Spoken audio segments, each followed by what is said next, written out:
पाठ 10 सर्वनाम तथा सर्वनाम के भेद, प्रोनाउन एंड इट्स टाइप्स। निम्नलिखित गद्यांश को पढ़िए। सुनीता ने अपने दोस्तों के साथ ताजमहल देखने जाने का कार्यक्रम बनाया। सुनीता के सभी दोस्त समय से ताजमहल पहुंच गए और सुनीता का इंतजार करने लगे। सुनीता को बाजार से खाने पीने का सामान खरीदना था, इसलिए सुनीता थोड़ी देर से पहुंची। सुनीता ने पहुंचकर सबसे क्षमा मांगी। फिर सुनीता ने सबके लिए टिकट खरीदी। उसके बाद सुनीता अपने दोस्तों के साथ अंदर गई। आपको यह गद्यांश अटपटा लग रहा है ना? कारण यह है कि इसमें संज्ञा शब्द सुनीता को बार बार दोहराया गया है। यदि इसे इस प्रकार लिखा जाए तो यह स्वाभाविक लगने लगता है। सुनीता ने अपने दोस्तों के साथ ताजमहल देखने जाने का कार्यक्रम बनाया। उसके सभी दोस्त समय से ताजमहल पहुंच गए और उसका इंतजार करने लगे। उसको बाजार से खाने पीने का सामान खरीदना था, इसलिए वह थोड़ी देर से पहुंची। उसने पहुंचकर सबसे क्षमा मांगी। फिर उसने सबके लिए टिकट खरीदी। उसके बाद वह अपने दोस्तों के साथ अंदर गई। स्वाभाविक लगने का कारण है संज्ञा शब्द सुनीता का बार बार दोहराया न जाना और उसके स्थान पर उसके, उसका, उसको, उसने, वह आदि शब्दों का प्रयोग किया जाना। संज्ञा या नाम शब्दों के स्थान पर जो शब्द प्रयुक्त किए जाते हैं वे सर्वनाम कहलाते हैं। यह ध्यान रखिए कि वाक्य में सर्वनाम भी वही प्रकार्य फंक्शन करते हैं जो संज्ञा शब्द करते हैं। सर्वनाम की परिभाषा। वाक्य में संज्ञा शब्दों के स्थान पर प्रयुक्त होने वाले शब्दों को सर्वनाम कहा जाता है। सर्वनाम भेद प्रभेद। जिस तरह सभी संज्ञा शब्द एक जैसे नहीं होते, उसी तरह से सर्वनाम शब्द भी एक जैसे नहीं होते। सर्वनामों के निम्नलिखित भेद किए जाते हैं। सर्वनाम पुरुषवाचक सर्वनाम मैं, हम, तू, तुम, आप, वह, वे। प्रश्नवाचक सर्वनाम कौन, क्या। निश्चयवाचक सर्वनाम यह, वह। संबंधवाचक सर्वनाम जो, सो, वह। अनिश्चयवाचक सर्वनाम कोई, कुछ। निजवाचक सर्वनाम अपने आप, स्वयं, खुद। मैं रिया हूँ। मेरा नाम अदिति है। पुरुषवाचक सर्वनाम। जब भी दो लोग बातचीत करते हैं तो वक्ता कभी अपने बारे में कुछ कहता है, कभी श्रोता के बारे में और कभी किसी तीसरे व्यक्ति के बारे में जो वहाँ मौजूद नहीं है। इन तीनों ही स्थितियों में वक्ता द्वारा अपने लिए, श्रोता के लिए और उस तीसरे अनुपस्थित व्यक्ति के लिए जिन सर्वनाम शब्दों का प्रयोग किया जाता है वे पुरुषवाचक सर्वनाम कहलाते हैं। इन्हीं आधारों पर पुरुषवाचक सर्वनाम 3 प्रकार के हो जाते हैं: उत्तम पुरुष, मध्यम पुरुष तथा अन्य पुरुष। उत्तम पुरुष। जिन सर्वनामों का प्रयोग वक्ता अपने नाम के स्थान पर करता है वे सर्वनाम उत्तम पुरुष सर्वनाम कहलाते हैं। इस वर्ग के अंतर्गत एक वचन में मैं तथा मैं के सभी रूप मैंने, मुझे, मेरा आदि तथा बहुवचन में हम तथा हम के सभी रूप हमने, हमें, हमारा आदि आते हैं। जैसे मैं कक्षा 6 का छात्र हूँ। मैंने काम कर लिया है। मुझे कुछ रुपये चाहिए। हम कल फिल्म देखने जाएंगे। हमें आपसे कुछ काम है। हमारे ऊपर विश्वास कीजिए। मध्यम पुरुष। वक्ता द्वारा श्रोता के नाम के स्थान पर जिन सर्वनामों का प्रयोग किया जाता है वे मध्यम पुरुष सर्वनाम कहलाते हैं। इस वर्ग में तू एक वचन, तुम बहुवचन तथा आप बहुवचन आदर सूचक सर्वनाम तथा इनके विभिन्न रूप आते हैं। जैसे तू यह काम कैसे करेगी? तुझसे कोई बात नहीं करना चाहता। तुम अपना काम करो। तुमको तो शादी में आना ही होगा। आप किससे बात कर रहे थे? आपने झूठ क्यों बोला? हिंदी में तुम तथा आप का प्रयोग एक वचन में होने लगा है, इसलिए बहुवचन में इनके साथ लोग शब्द जोड़ा जाता है। जैसे एक वचन में प्रयोग मीरा कल तुम जल्दी आ जाना। बहुवचन में प्रयोग बच्चों तुम लोग कल जल्दी आ जाना। पिताजी क्या आप मेरे साथ चलेंगे? मित्रों क्या आप लोग मेरे साथ चलेंगे? तुम नाश्ता कर लो। तुम लोग नाश्ता कर लो। बहन जी आप कहाँ रहती हैं? बहनों आप लोग कहाँ रहती हैं? अन्य पुरुष वक्ता या श्रोता के द्वारा किसी अन्य व्यक्ति के नाम के स्थान पर जिन सर्वनामों का प्रयोग किया जाता है वे अन्य पुरुष सर्वनाम कहलाते हैं।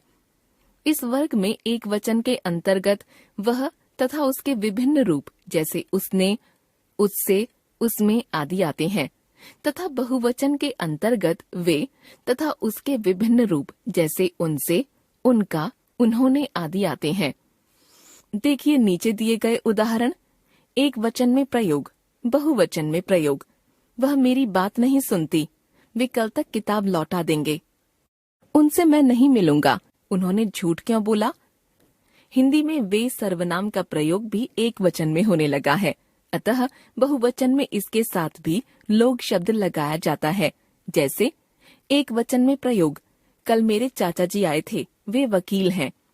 भाई साहब से मिलो, वे तुम्हारी बात जरूर सुनेंगे। बहुवचन में प्रयोग, वे लोग छुट्टी पर जाना चाहते हैं। अध्यापकों से मिलो, वे लोग तुम्हारी बात जरूर सुनेंगे। निश्चयवाचक सर्वनाम, जिन सर्वनामों से किसी निश्चित वस्तु या व्यक्ति का पता चलता है वे निश्चयवाचक सर्वनाम कहे जाते हैं। इसके अंतर्गत एक वचन में यह, वह तथा बहुवचन में ये, वे रूप आते हैं। यह, ये का प्रयोग निकट के व्यक्तियों, वस्तुओं के लिए किया जाता है तथा वह, वे का प्रयोग दूर के व्यक्तियों या वस्तुओं के लिए, जैसे यह या ये तथा उनके रूप। अध्यापक पास में रखी किताब की ओर संकेत करते हुए, सलीम इसे यहाँ से उठा ले जाओ। लड़का अपने पास रखे केलों की ओर संकेत करते हुए, अरे बच्चों इनको खाकर खत्म करो। वह या वे तथा उनके रूप।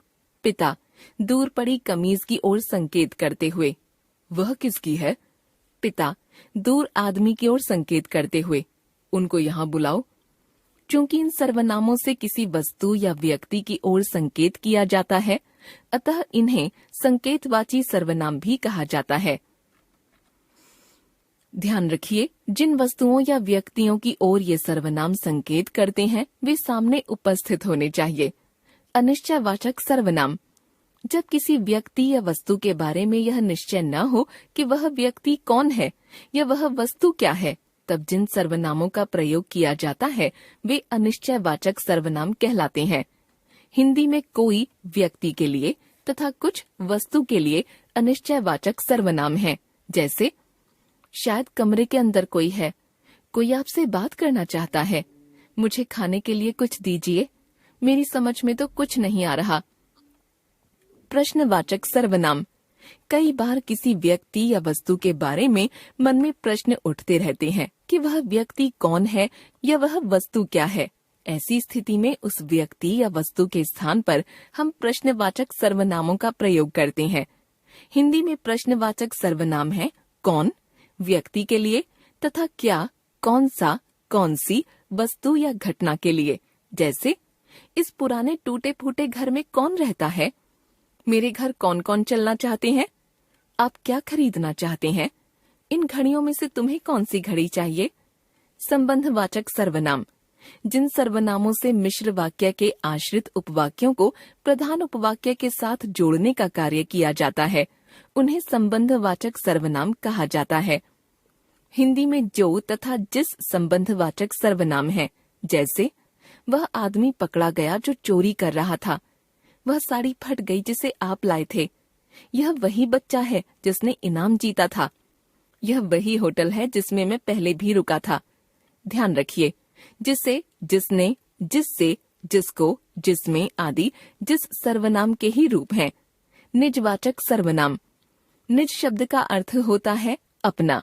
निजवाचक सर्वनाम वे सर्वनाम हैं जिनका प्रयोग वक्ता के द्वारा वाक्य के कर्ता के लिए किया जाता है। हिंदी में स्वयं, खुद, अपने आप ही आदि निजवाचक सर्वनाम हैं। जैसे इस कमरे को वह स्वयं साफ करेगी, तुम चाहो तो खुद खाना बना सकती हो, वह अपने आप नहीं जा सकता क्या, सब लोग अपना काम अपने आप करेंगे। हमने सीखा, संज्ञा के स्थान पर प्रयुक्त होने वाले शब्दों को सर्वनाम कहते हैं। सर्वनाम के 6 भेद होते हैं: पुरुषवाचक, निश्चयवाचक, अनिश्चयवाचक, प्रश्नवाचक, संबंधवाचक तथा निजवाचक।